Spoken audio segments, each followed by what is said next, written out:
Hello and welcome to Ageless Rock, a channel for those who would like to see megalithic sites from a different lens.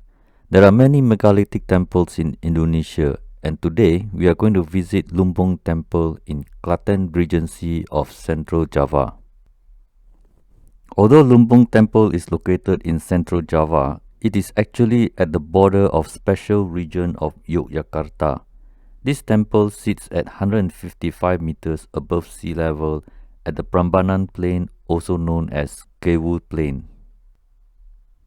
The location is rather unique because it sits right at the border between Central Java Province and special region of Yogyakarta. Archaeologists believe it was constructed around 8th or 9th century. We do not know the original name of this site, but the locals call this Candi Lumbung, where Lumbung means rice bun. If the locals call this Candi Lumbung, you know something is wrong. I don't think anyone would build a super awesome temple and consecrate it as rice bun temple. Lumbung has a unique shape. It is like a dome on a trapezoid base. It is a unique way of storing rice. This traditional property is now also an iconic shape for Javanese cultural identity. Java Island is extremely diverse in ethnicity and is reflected in how they build their properties. Lumbung Temple was rediscovered with no clue while locals were busy looting the stones for personal use. If the locals have no clue what it was called in the past and were busy removing materials because it was already there, then I get a sense of something is wrong with this picture. Interestingly, in terms of area size, Lumbung Temple and Sambisari Temple are about the same if you look at the first wall. Based on Google Map measurement, you can say they are about 49 meters on each side. There is also another temple nearby known as Ijo Temple. You can check out this temple in my previous video. It is about 5 kilometers away to the south of Lumbung Temple.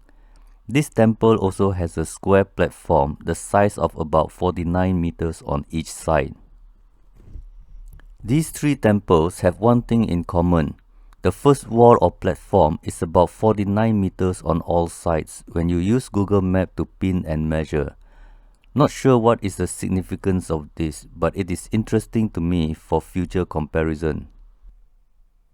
Based on this Kalura inscription dated 782 AD, it is believed that this temple was dedicated to Manjushri Bodhisattva. It is incredible that we can still read and interpret this vague written record. For such a megalithic monument, I would expect it to be written everywhere about who, when, and how it was built.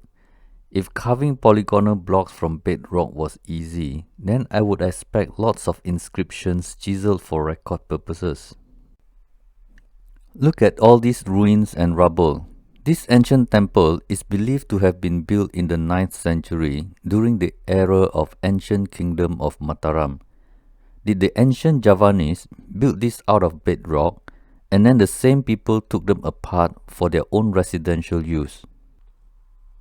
Lumbung Temple is a megalithic temple with impressive polygonal stone masonry. It is very hard to imagine what happened here that can make the entire population of Java completely clueless.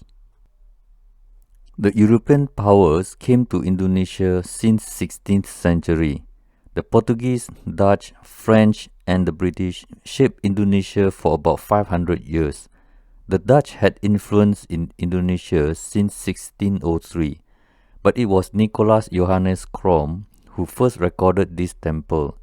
They all asked the same thing: who built this? So far, there is no reply.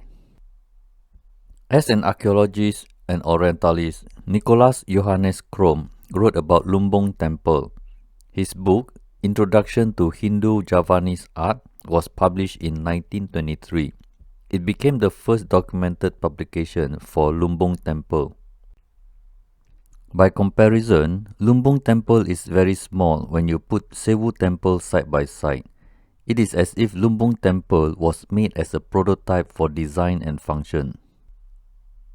Based on the stupa design and the Kalura inscription, It is believed to be related to Sewu Temple. Sewu Temple is about 467 meters to the north, measuring from stupa to stupa. Lumbung Temple is surrounded by 16 Candi Pewara or ancillary temples. Many stone blocks went missing, and reconstruction to a better condition than this is not possible. Luckily, we still have 4 in a row today that will give you an idea of what it was like in the past. These are the 4 famous ancillary temples that are what you get to see from the internet. Mostly are just a pile of rubble. The side structures we call ancillary temples are also called chapels. They are mostly damaged.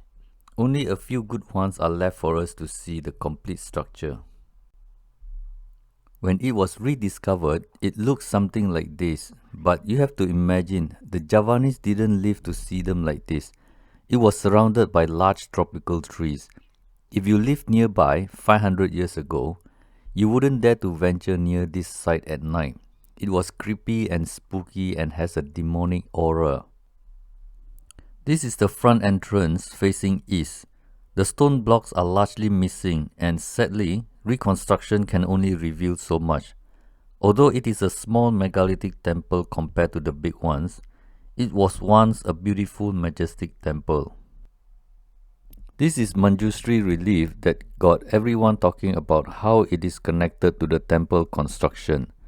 Whether this temple is dedicated to Manjushri or not remains debatable. Inside the main temple is surprisingly empty. Niches could have housed statues, but now it is just empty niches and no one can be sure what was once inside the niches. The floor is the amazing thing here. They are polygonal blocks. There are many entrances with Kala on the top of the entrances. It is depicted as a creature without its lower jaw. In Hinduism, Kala is the depiction of time and death. In Javanese and Balinese mythology, Batara Kala is god of destruction. Both mythologies are closely related to Hinduism. Lumbung Temple may not be that impressive based on the size, but if you are looking for polygonal stone design, you will not be disappointed.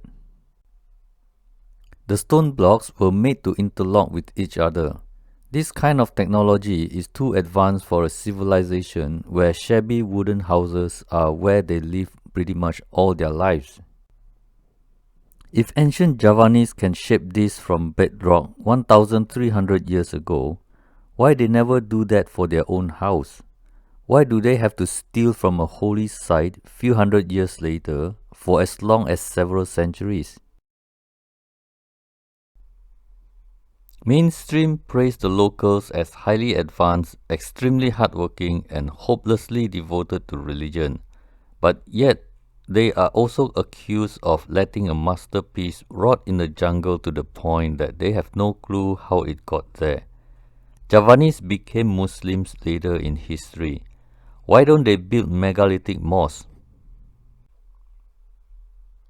Well, that's all for today.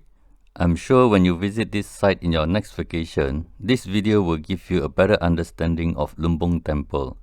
Hope you enjoyed this short presentation and see you in the next video.